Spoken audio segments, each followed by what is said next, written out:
Assalamualaikum warahmatullahi wabarakatuh.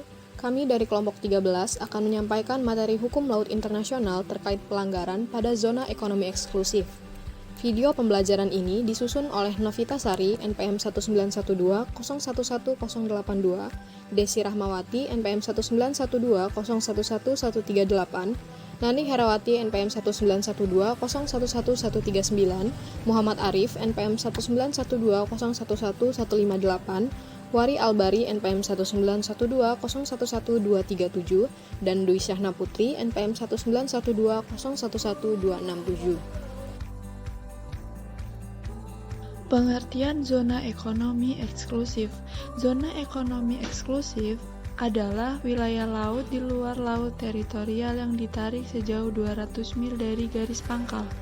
Negara pemegang ZEE berhak menggunakan kebijakan hukumnya, kebebasan bernavigasi, terbang di atasnya, ataupun melakukan penanaman kabel dan pipa.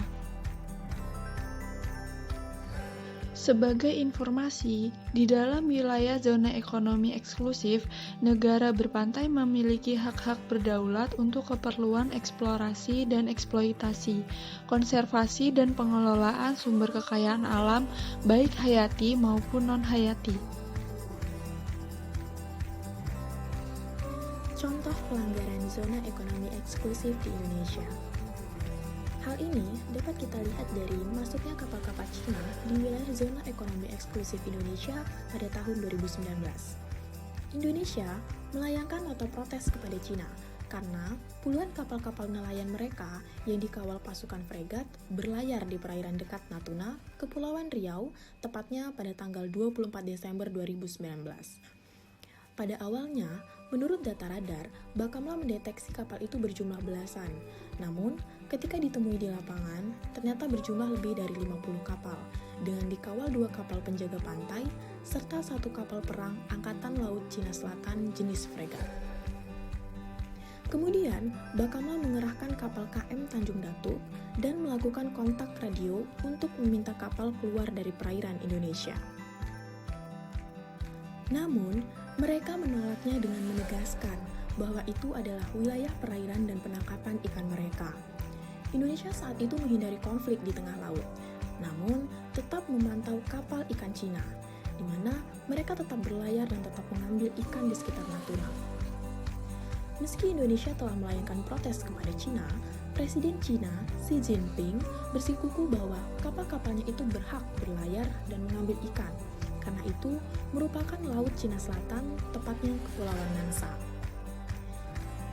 Dari kejadian tersebut, Cina menganggap pihaknya memiliki hak historis di laut, padahal klaim itu tidak diakui oleh hukum kelautan internasional, yaitu UNCLOS 1982.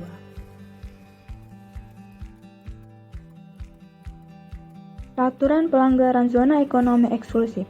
Pada pasal 73 ayat 1 Undang-Undang 1982, di mana negara pantai mempunyai hak penegakan hukum yang terkait dengan hak berdaulatnya atas eksploitasi, konservasi, dan pengelolaan sumber daya kekayaan hayati di zona ekonomi eksklusif untuk menaiki kapal, memeriksa, menangkap, dan melakukan proses peradilan sebagaimana diperlukan untuk menjamin ditaatinya peraturan perundang-undangan yang ditetapkan sesuai dengan ketentuan dalam UNCLOS. Peraturan pelanggaran zona ekonomi eksklusif di Indonesia. Untuk melindungi perairan Indonesia, dibentuklah Undang-Undang Nomor 5 Tahun 1983 tentang Zona Ekonomi Eksklusif Indonesia. Pada undang-undang ini dijelaskan secara menyeluruh terkait zona ekonomi eksklusif hingga sanksi pidana bagi para pelanggarnya, yang terdapat pada pasal 16 ayat 1, 2, dan 3.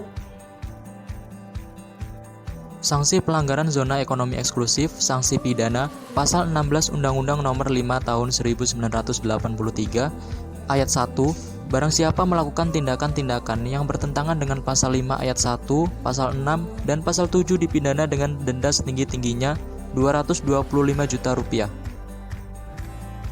Ayat 2, hakim dalam keputusannya dapat menetapkan perampasan terhadap hasil kegiatan, kapal dan atau alat perlengkapan lainnya yang digunakan untuk melakukan tindak pidana tersebut dalam ayat 1. 3. Barang siapa dengan sengaja melakukan tindakan-tindakan yang menyebabkan rusaknya lingkungan hidup dan atau tercemarnya lingkungan hidup dalam zona ekonomi eksklusif Indonesia diancam dengan pidana sesuai dengan peraturan perundang-undangan yang berlaku di bidang lingkungan hidup.